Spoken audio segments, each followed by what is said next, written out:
পুরুষ সারা জীবন কামাই করে পরিবারের জন্য। পুরুষ তার ইনকামের অনেকটাই খরচ করে ফেলে বাবা মা ভাই বোন আত্মীয়র জন্য। মা বাবার ঔষধের খরচ, সংসারের খাবার খরচ, বোন তার ছেলে মেয়ে নিয়ে আসলে তাদের মেহমানদারির খরচ সব কিছুই সংসারের ছেলেটাই করে। অথচ সবাই মনে করে পরিবার বলতে শুধু বউ আর বাচ্চাই হয়। পুরুষের সব টাকা বউ ছেলে মেয়ে খেয়ে ফেলেছে। আসলে সত্যিটা হলো, পুরুষ শুধু এই বউকেই কিছু দিতে গেলে 100 বার ভাবে, বারবার ভাবে। বউ টাকা চাইলেই পুরুষ হিসাব শুরু করে দেয়।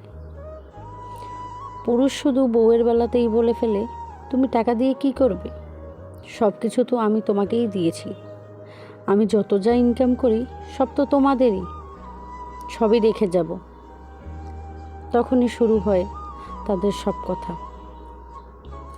আসলে বিপদে পড়লেই বোঝা যায় কে পাশে আছে আর কে পাশে নেই। তাই এসব কথা বউকে না বলাই ভালো।